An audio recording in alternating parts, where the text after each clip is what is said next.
ಕೋಪಗೊಂಡ ಹುಲಿ ನರಳೆಗುಕೊಂಡಿತ್ತು. ಅದು ಚಿಗಿಯುತ್ತಿತ್ತು ದಾರಿಯಲ್ಲಿ ದೊಡ್ಡ ರಂಧ್ರವಿತ್ತು. ತೂಗಾಡುತ್ತಿದ್ದ ಹುಲಿ ಕೆಳಗ ಬಿತ್ತಿತ್ತು. ಅಲ್ಲಿ ಅದನ್ನು ಮೇಲೆ ನಕ್ಕಿತು. ಅದು ಎರಡನೇ ಹುಲಿಯನ್ನು ಸಹಾಯಕ್ಕಾಗಿ ಕರೆದಿದ. ಇಲ್ಲಿ ಬಾ, ಇಲ್ಲಿ ಬಾ, ಇಲ್ಲಿ ಬಾ. ಕೋಪಗೊಂಡ ಎರಡು ಹುಲಿಗಳು ನಡೆದವು. ಅದು ಚಿಟಕಿಯುತ್ತಿತ್ತು ದಾರಿಯಲ್ಲಿ ತುಂಬಾ ಕತ್ತಲೆಯಾದ ಗುಹೆ ಇತ್ತು. ತೂಗಾಡುತ್ತಿದ್ದ ಹುಲಿಗಳು ಗುಹೆಯಲ್ಲಿ ಸಿಲುಕಿಕೊಂಡವು. ಅಲ್ಲಿಗೆ ಬಂದ ಇಲಿಯು ನಕ್ಕಿತು.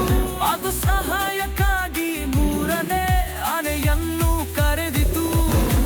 ಇಲ್ಲಿ ಬಾ, ಇಲ್ಲಿ ಬಾ, ಇಲ್ಲಿ ಬಾ.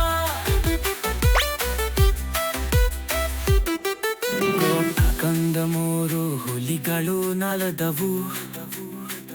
ಅದು ನಡೆಯುತ್ತಿತ್ತು ಮತ್ತು ಶಿಗೆತ್ತಿತ್ತು. ಅದು ಕಬ್ಬಿನ ತುದ್ದೆಯನ್ನು ನೋಡಿ ಅದರ ರುಚಿ ನೋಡಬೇಕೆನಿಸಿತು. ಅಲ್ಲಿ ಕೆಸರಿನಲ್ಲಿ ಸಿಲುಕಿಕೊಂಡರು. ಅಲ್ಲಿದ್ದ ಹಸುಗಳು ನಕ್ಕವು. ಅವರು ನಾಲ್ಕನೇ ಆನೆಯನ್ನು ಸಹಾಯಕ್ಕಾಗಿ ಕರೆದರು. ಇಲ್ಲಿ ಬಾ, ಇಲ್ಲಿ ಬಾ, ಇಲ್ಲಿ ಬಾ,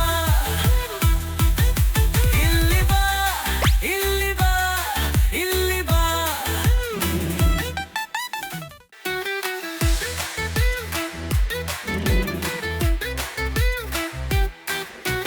ಕೋಪಗೊಂಡ ಹುಲಿ ನರಳೆಗುಕೊಂಡಿತ್ತು.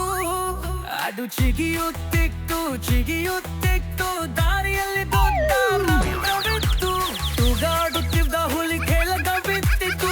ಅಲ್ಲಿ ಅದನ್ನು ಮೇಲೆ ನಕ್ಕಿತು. ಅದು ಎರಡನೇ ಹುಲಿಯನ್ನು ಸಹಾಯಕ್ಕಾಗಿ ಕರೆದಿದ. ಇಲ್ಲಿ ಬಾ, ಇಲ್ಲಿ ಬಾ, ಇಲ್ಲಿ ಬಾ.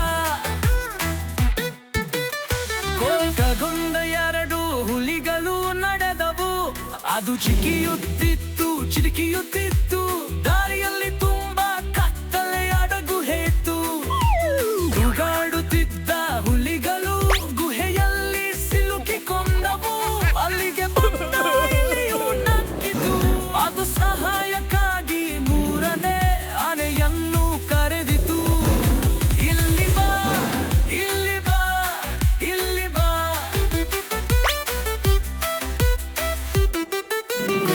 ಕಂದ ಮೂರು ಹುಲಿಗಳು ನಲದವು. ಅದು ನಡೆಯುತ್ತಿತ್ತು ಮತ್ತು ಶಿಗೆತ್ತಿತ್ತು. ಅದು ಕಬ್ಬಿನ ತುದ್ದೆಯನ್ನು ನೋಡಿ ಅದರ ರುಚಿ ನೋಡಬೇಕೆನಿಸಿತು. ಅಲ್ಲಿ